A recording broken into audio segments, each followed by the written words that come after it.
Então, gente, a gente já viu o sistema nervoso, os órgãos do sentido, e agora a gente vai falar da locomoção. O fato das pessoas conseguirem se locomover, andar, correr, se movimentar. Então, o sistema esquelético é o responsável pela locomoção do nosso corpo, junto com o sistema muscular. Então, essa movimentação que vocês estão vendo, ela acontece graças a um outro sistema também. Qual é esse outro sistema? O que vocês acham? Esse movimento. Esquelético.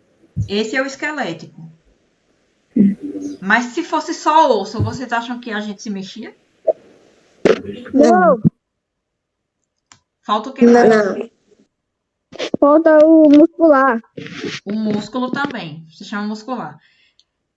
Mas falta outro também. Sistema nervoso? Também. Articular. Tá? Tem o articular também e o nervoso. Então, tem todo um conjunto de sistemas reunidos para garantir que haja movimentação. A segunda pergunta. Como conseguimos dobrar os braços e as pernas? Oi. Quem foi que perguntou? Professor. Juan? Oi. Você perguntou? Sim.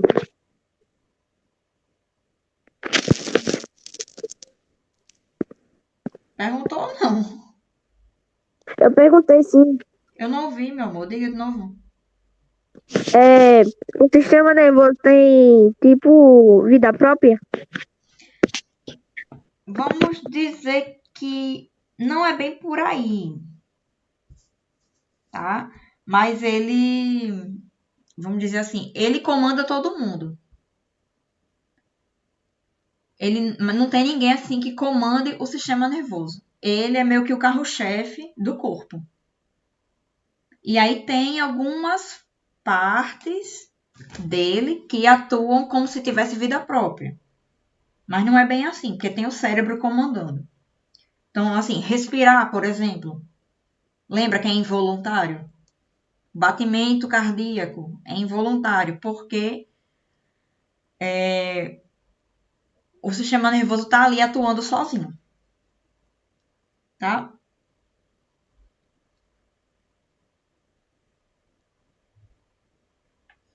Então, vamos focar aqui nessa pergunta. Como conseguimos dobrar o braço e as pernas? Com o sistema esquelético? Não necessariamente. Porque o sistema esquelético, ele é todo o conjunto de ossos. E tem determinadas partes de ossos que não dobram.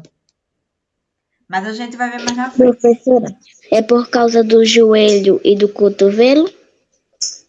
Basicamente, mas vocês vão ver exatamente por quê. Olha aí o esqueleto fazendo capoeira. O sistema esquelético, ele é formado por 206 ossos, ou seja, nós temos 206 ossos no nosso corpo e cartilagens associadas a eles. Então, essa movimentação do esqueleto dançando capoeira ou fazendo qualquer outro movimento, ele vai estar relacionado à capacidade de dobrar partes do corpo para que haja essa movimentação. Então, a gente tem o esqueleto dividido basicamente em duas partes. O esqueleto axial, que é a parte do meio, então pega o crânio, a coluna vertebral e as costelas. E nós temos o esqueleto apendicular, que é a parte basicamente dos braços, das pernas e do quadril. E essa partezinha aqui que fica nas costas, a escápula. Tá? Axial é aquilo que está no meio do corpo. Pega do crânio, até o final da coluna. E apendicular, basicamente o que está relacionado a braços e pernas.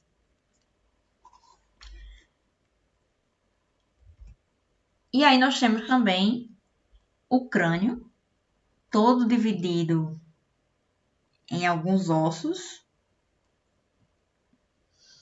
Você pode ver que o crânio ele é todo dividido em vários ossos. E se a gente for reparar o crânio de um bebê, a gente vê que ele não é todo fechado. Já perceberam que criança tem uma região bem molinha no alto da cabeça, assim, criança bem novinha, tá? Bebezinho. Que a gente chama de moleira. É, isso mesmo. Por que é que o crânio de um bebê não é fechado que nem o de um adulto? O que é que vocês acham? E fica se mexendo, né? E eu acho é porque, como ele saiu do útero, ele ainda não tá pronto. Aí ele vai fechando o crânio com a medida que ele envelhece. Isso mesmo, Juan. Então, quando o bebê nasce, o cérebro dele ainda não está totalmente desenvolvido. Então, precisa ter espaço para esse cérebro se desenvolver. Por isso que o crânio ainda é um pouco aberto. Que é para ter espaço do cérebro crescer mais um pouquinho e só então é que vai se fechando. Agora, tem gente que mesmo depois de adulto, não fechou totalmente. E se tocar assim no alto da cabeça, você sente que ainda é um pouco mole. É muito estranho. Mas acontece, tá? Isso essa moleira, que a gente chama, que é essa membrana aqui, nessa parte mole da cabeça do bebê, é para dar espaço ao cérebro se desenvolver. Depois do cérebro desenvolvido, os ossos crescem e se fecham totalmente para ficar assim. Mas eu pergunto outra coisa, gente. Qual é a função do crânio? Sério, esse monte de osso aqui na cabeça da gente tem função? Proteger o cérebro. Proteger o cérebro. Muito bem. Não só o cérebro, né? Proteger o encéfalo. Que é o cérebro, o cerebelo, o bulbo, a ponte. Todas aquelas estruturas, junto com o cérebro, que fazem parte do encéfalo, estão ali protegidas no crânio. E a coluna vertebral, gente? Ela tem alguma função? Proteger a medula. Ela protege a medula, mas ela também tem outra função. Pensem aí, como é que seria o corpo de vocês se a gente não tivesse uma coluna?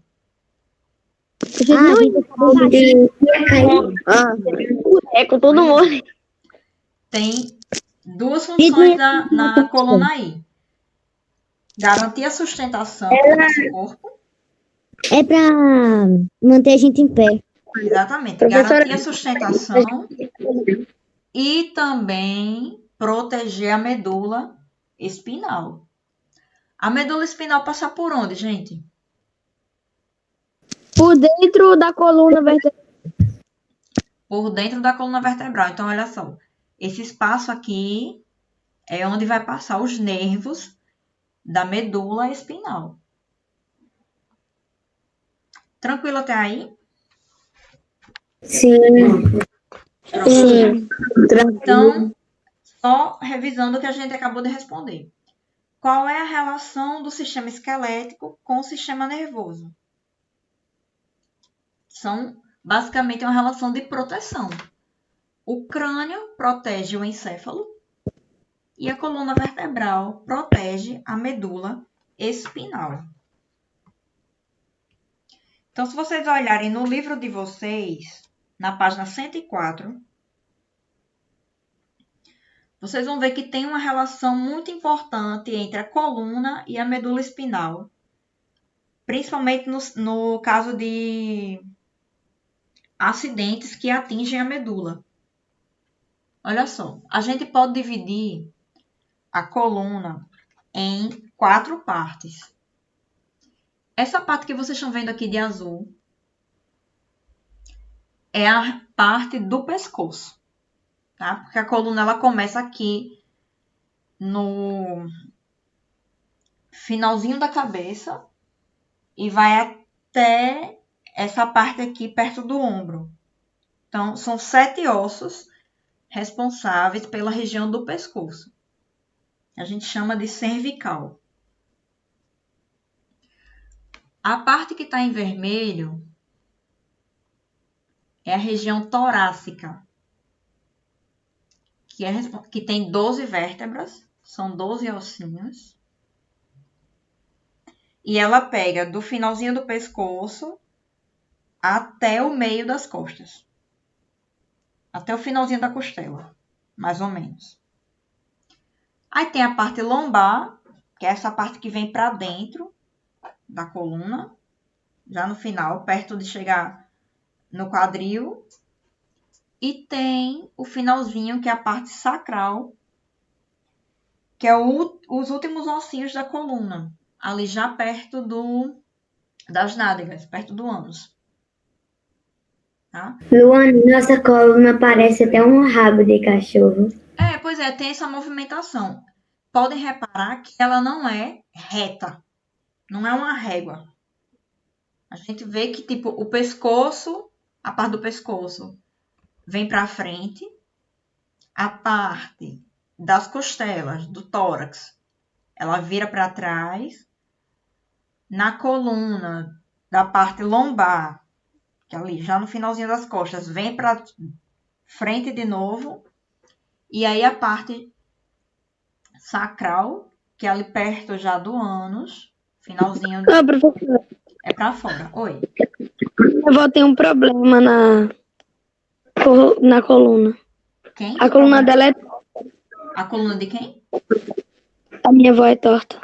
Ela anda torta. Eu vou falar isso com vocês Aí ela quebra a coluna e morre. na próxima aula sobre problemas de coluna. A gente vai ver que tem uns desvios. Então, dentro dessa coluna vai passar a medula espinhal. E aí a gente pode ver, gente, com relação a acidentes sérios que podem atingir a coluna e, consequentemente, atingir a medula espinal.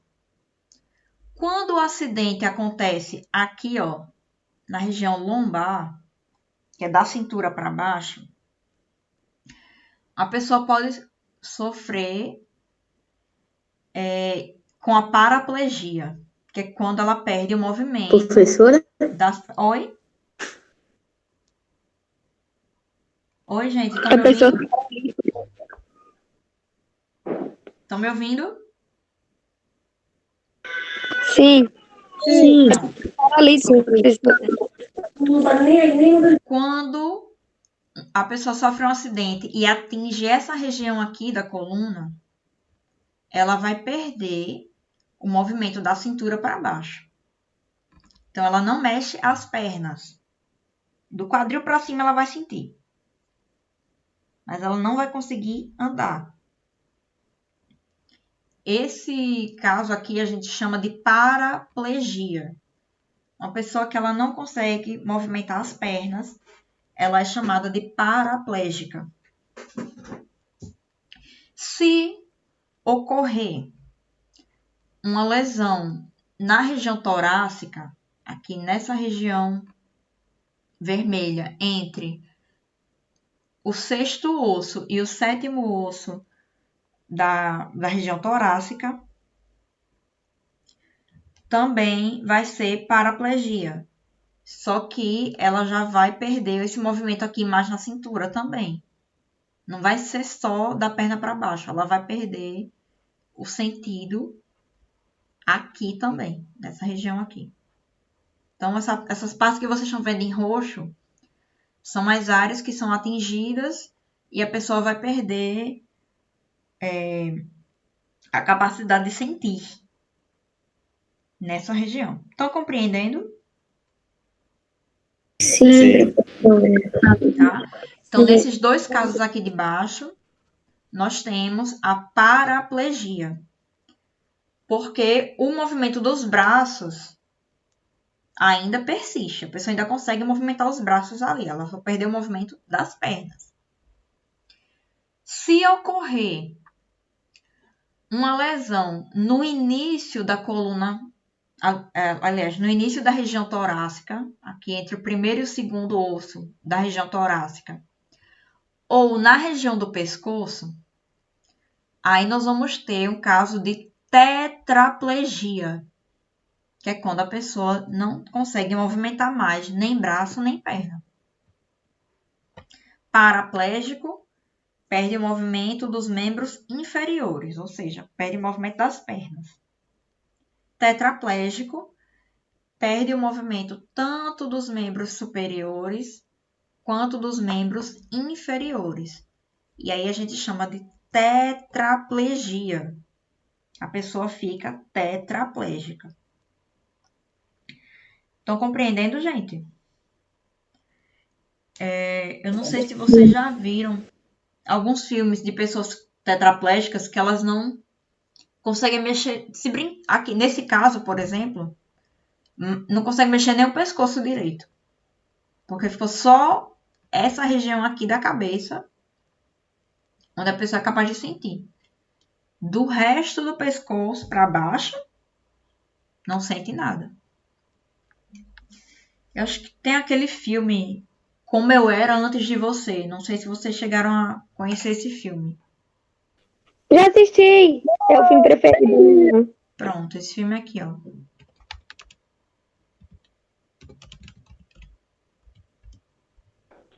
É uma história de um homem, né? Pronto, ó, professora, olha só o jeito dele aqui, todo durinho. Ele não consegue nem virar o pescoço para olhar para ela, olhando de lado. Estão vendo? ô, professora. Oi. Ah, eu já vi. Eu assisti com a minha irmã. Eu saí porque a internet aqui caiu. Tá certo. Ele tinha sofrido um acidente. Pronto, ele era uma pessoa super ativa, fazia de tudo, escalava, andava esquiava. E aí ele sofreu um acidente e ele andava numa cadeira de rodas automática. Deixa eu ver se eu acho um trailer dele aqui.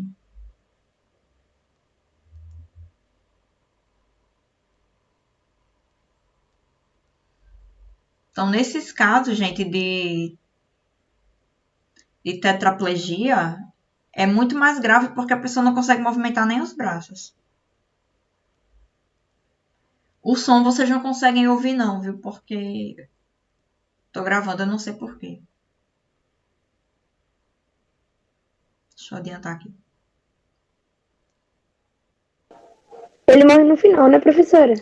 Ele decide que não quer mais viver e aí ele toma Ah, passar na Globo, esse filme aí, passar na Globo, eu já assisti já. Pronto. Ó, ele mexe um pouquinho o pescoço de nada.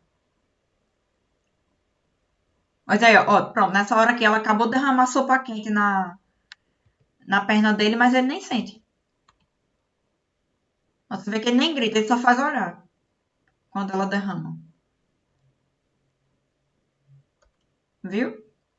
Ele não tá sentindo dor nenhuma. Nada. Só vê que sujou.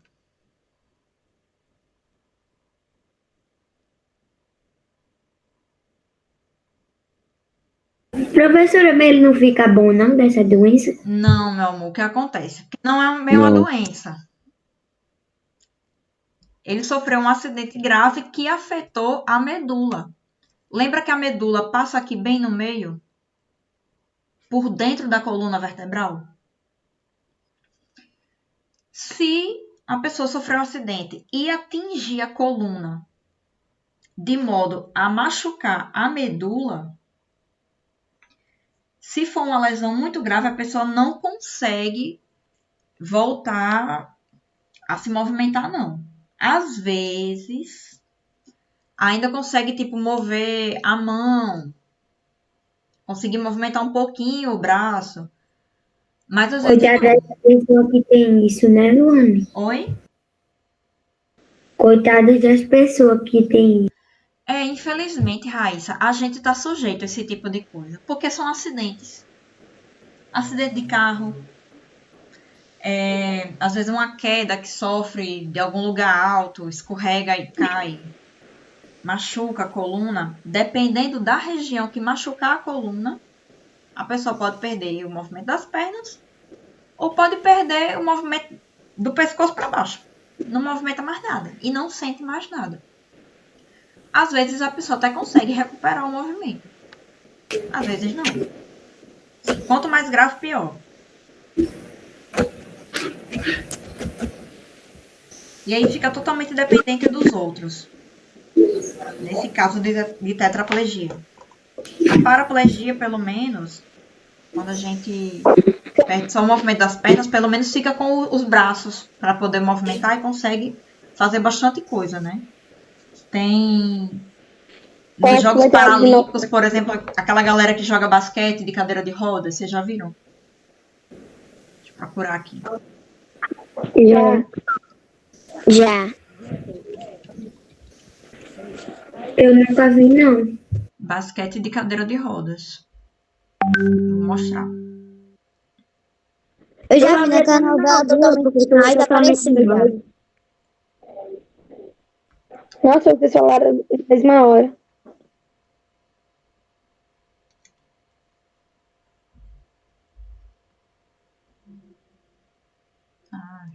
Cadê? Ó. Só, pessoal. Alguns aqui, ó, vocês podem ver que nem perna tem. Outros têm a perninha atrofiada. Mas eles jogam basquete, porque conseguem manter o movimento das mãos. Então, eles movimentam a cadeira de rodas para rodar pela quadra. E conseguem jogar a bola na cesta. A cesta é um pouquinho mais baixa. Mas olha só. Luane, a cesta é baixa por causa que ele não pode se levantar, não, né? Pra poder jogar. Então, para poder ser justo, né? Já que eles não conseguem se levantar. E, assim, tem uns que conseguem levantar da cadeira, mas é contra as regras. Tá? Então, se tem aquele rapaz ali, só tem um braço. O que tá com a bola na mão. É meio difícil, né? Pra quem não tá acostumado. Mas aí é questão de treinamento, Raíssa, assim. Raíssa não, quem foi que falou agora? Laís. Isso, treinamento, esforço. Claro que também tem a questão de oportunidades, né? Não é todo mundo que, infelizmente, tem condições de frequentar uma quadra de basquete e conseguir patrocínio, essas coisas. Ô, professora, Oi. tem corrida também, né? Corrida? Corrida. Sim, também. Tem sim. É uma cadeira especial, só que é A cara cadeira demais. especial. Exatamente. Deixa eu ver quem tá falando comigo aqui. Então, gente, eu vou encerrar a aula por aqui, que vocês têm aula, tá bom? Tá. Todo mundo colocou o nome. Tchau. Tchau, professor. Tchauzinho.